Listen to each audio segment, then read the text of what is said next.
प्रजापति दक्ष की 27 पुत्रियां चंद्रमा को ब्याही गई, जिनका नाम अश्विनी, भरणी, कृतिका, रोहिणी, मृगशिरा, आद्रा, पुनर्वसु, पुष्य, ये 27 नक्षत्र हैं। यही चंद्रमा को ब्याही गई, जिनमें से रोहिणी नाम की कन्या से चंद्रमा सबसे ज्यादा प्रेम करते थे।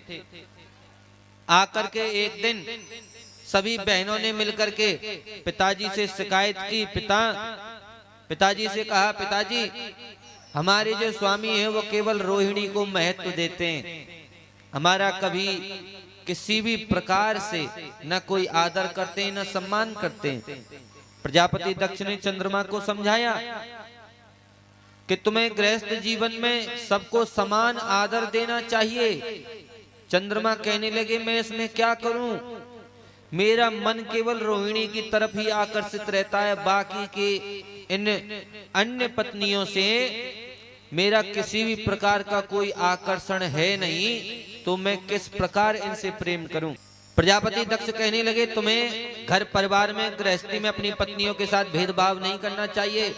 चंद्रमा को कई बार समझाया, वो नहीं माने। प्रजापति दक्ष क्रोधित हो गए, श्राप दे दिया, जाओ मैं तुम्हें श्राप देता हूं कि तुम आज से क्षय रोग से पूर्ण हो जाओगे। क्षय रोग यानी कि तुम धीरे धीरे धीरे धीरे तिल तिल घटते चले जाओगे और अंत में मृत्यु को पहुंच जाओगे। चंद्रमा ने उस बात को भी स्वीकार नहीं किया, लेकिन महाराज श्राप तो श्राप होता है। जैसे ही सूर्यास्त हुआ, श्राप ने अपना प्रभाव दिखाई दिया। चंद्रमा के पांव कमजोर होने लगे, वो एक जगह स्थिर हो गए। धीरे धीरे धीरे धीरे पूरा शरीर गलने लगा। सब संत ऋषि ब्राह्मण सब एकत्रित हो गए, क्या किया जाए, क्या किया जाए। अगर चंद्रमा की ही मृत्यु हो गई तो इस संसार को कौन प्रकाश देगा। रात्रि के समय कौन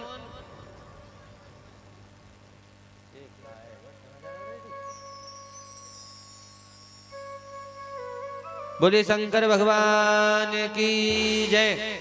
चंद्रमा को जब श्राप दे दिया, चंद्रमा क्षय रोग से धीरे धीरे जब गलने लगे, संत ब्राह्मण एकत्रित हो गए, क्या किया जाए, ऐसा कौन सा उपचार किया जाए जिससे चंद्रमा की स्थिति ठीक हो।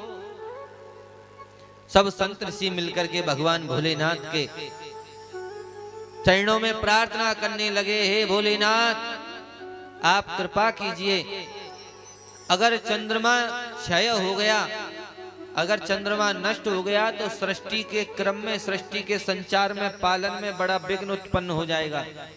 हे भोलेनाथ कृपा कीजिए। करुणा निधान मेरे महादेव बड़े कृपालु हैं।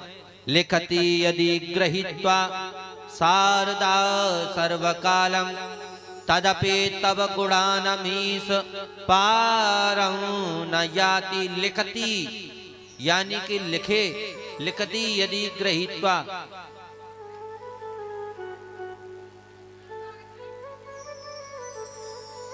लिखति यदि गृहीत्वा शारदा सर्वकालम। साक्षात मां सरस्वती अगर पूरी पृथ्वी को लेखनी बना करके शंकर भगवान के गुणों का वर्णन लिखे तो भी कम पड़ जाए। लिखति यदि गृहीत्वा शारदा सर्वकालम तदपि तब गुणानमीश पारम न याति।